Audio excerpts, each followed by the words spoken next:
Bonjour à tous et toutes, j'espère que vous allez bien. Je profite d'un petit moment de vacances afin de pouvoir produire plus de vidéos qu'à l'ordinaire.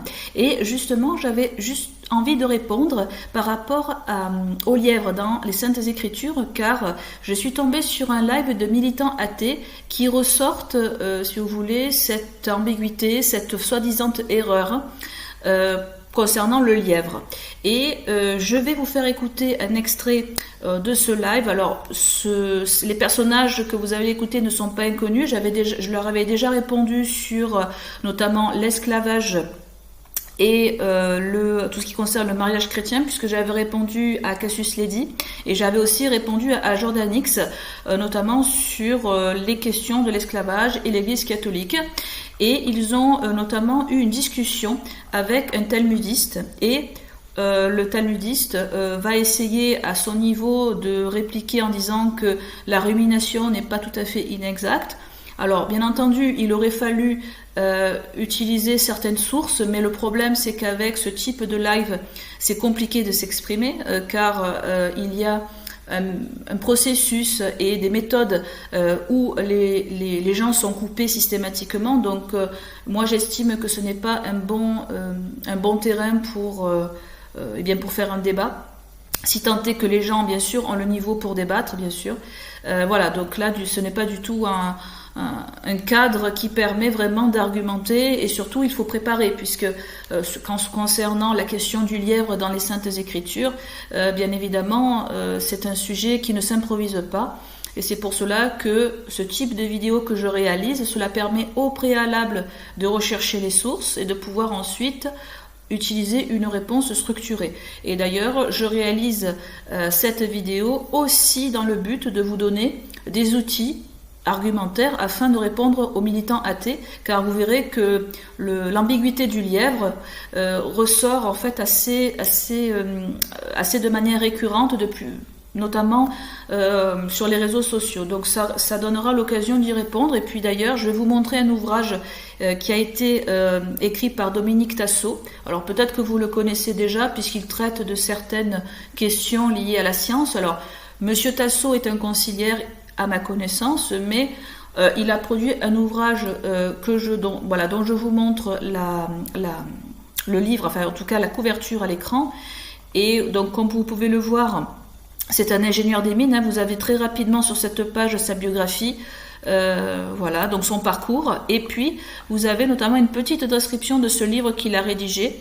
Donc je vais juste vous lire un petit extrait. Donc, citation, ouvrez les guillemets, on peut se poser la question, que veut dire ce titre, La revanche du lièvre? C'est bien simple, l'écriture affirme que le lièvre est un ruminant, et depuis des siècles, on se demande pourquoi il a été classé parmi ces animaux à l'étrange digestion.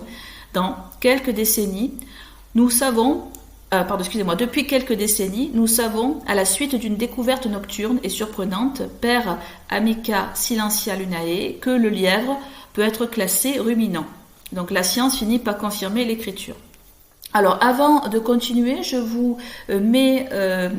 allez écouter donc l'extrait audio de ce live de militants athées et je vous retrouve juste après. Alors j'ai dû faire une capture d'écran figée, donc ne soyez pas étonnés que l'image ne bouge pas, car j'ai voulu faire directement une capture d'écran avec le live et l'audio, à la fois le son et l'image, mais je n'ai pas pu parce qu'il y a des protections de droits d'auteur, donc c'est pour ça que l'image est figée. Donc je vous retrouve tout de suite après. Excusez-moi, concernant l'animal ruminant, est-ce que on peut avoir le verset? C'est Lévitique 11:6. Putain, c'est nous qui donnons des infos aux croyants. Ah, Lévitique, donc c'est bien précisé qu'il dit que c'est un ruminant dans la Torah, quoi. Okay. Le lièvre, parce qu'il rumine, mais n'a pas la corne fondue, un truc. Oui, le sabot. Voilà. Quand on parle la corne fondue. Non, je sais pas. Tu vois, Lamir, bref. Parce que le problème, là, dans la traduction que tu as, quand on parle de la corne fondue, en fait, on parle du sabot. On s'en fout de la corne fondue, il rumine. Le lièvre ne rumine pas. Voilà, c'est point. Oui, bon, après. De toute façon. C'est un détail venant de Dieu. S'il s'est trompé là-dessus, wow. Bah, peut-être qu'il s'est trompé. Oui. Il peut se tromper, Dieu. Non, oui, c'est parce que c'est les. Comment dire? C'est peut-être sur le dire comme ça, ruminant, mais est-ce que la manière comment il mâche, on va dire, le fond... Mais est-ce que c'est une erreur ou pas de dire qu'il rumine? Bah, le nom, oui, peut-être, oui, ça croise sur ça, c'est peut-être une Voilà. erreur.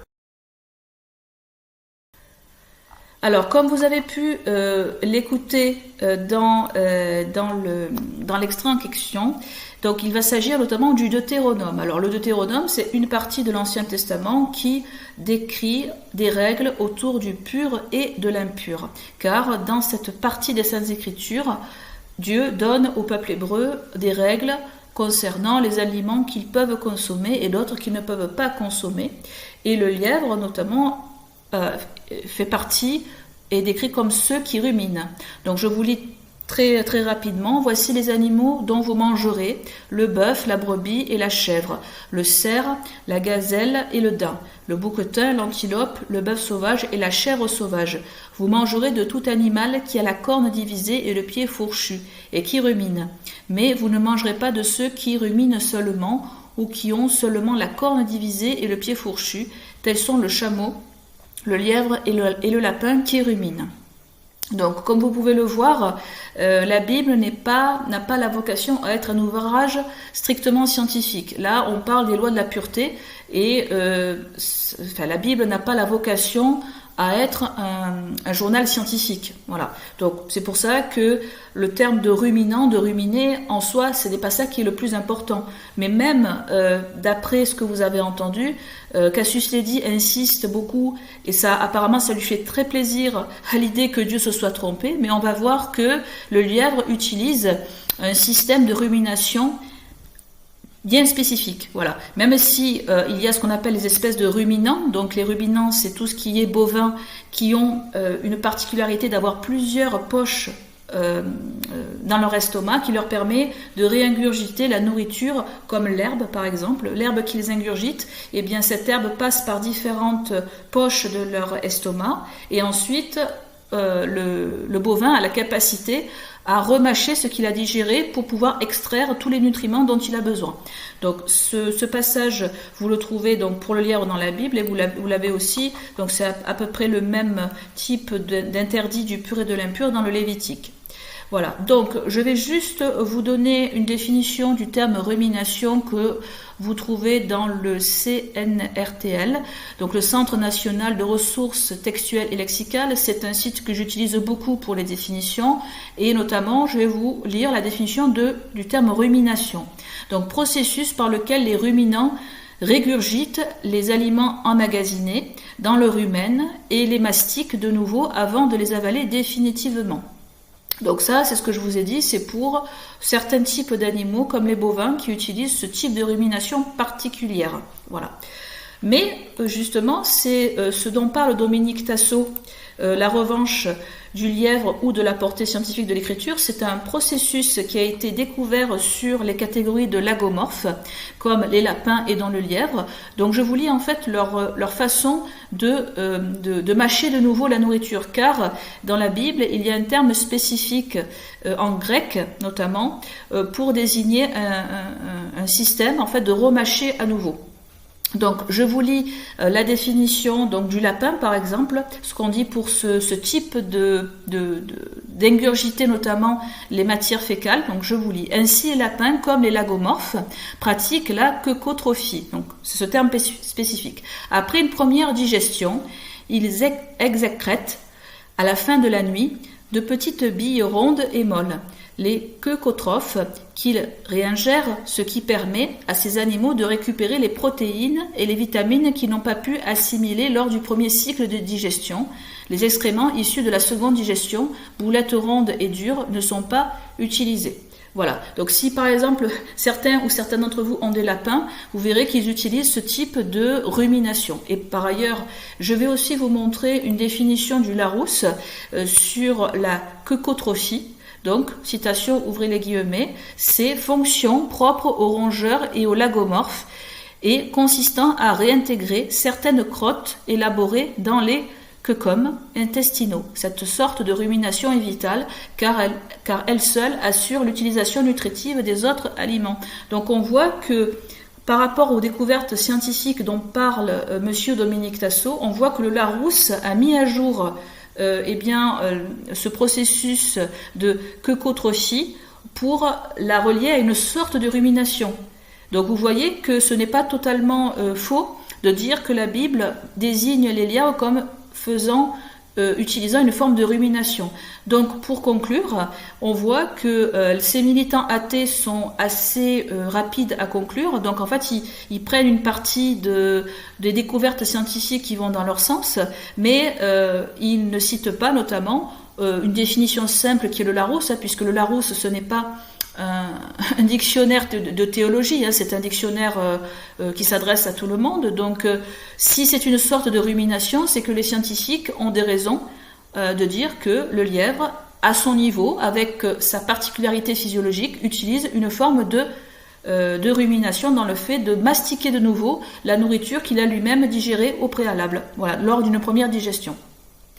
Bien écoutez, je vous remercie d'avoir visionné cette vidéo, elle est assez courte comme à mon habitude, donc au moins vous aurez des outils pour répondre aux athées, et je vous retrouve pour vendredi, car comme vous le savez, vendredi c'est le 15 et c'est la fête de l'Assomption, et je vais particulièrement me focaliser sur les titres royaux et célestes qu'a donné la Sainte Église catholique à la Très Sainte Vierge Marie, et cela va nous permettre aussi de répondre aux protestants et aussi de faire le lien avec l'une des premières vidéos que j'avais réalisées sur ma chaîne, à savoir le terme de Gébira attribué à la Très Sainte Vierge Marie.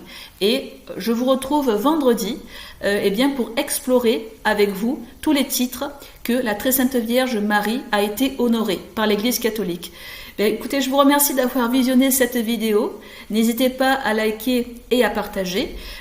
Également, avant de vous quitter, sachez que par rapport au sondage que j'ai réalisé, il se peut très bien que je réalise et que je produise d'autres vidéos, justement, puisque la prochaine, comme vous le savez, ça sera le culte de Simon de Trente, son histoire et son retrait, mais il se peut que je produise d'autres vidéos inédites par rapport au classement à laquelle vous avez répondu. Voilà, écoutez, prenez soin de vous, soyez bénis, au revoir.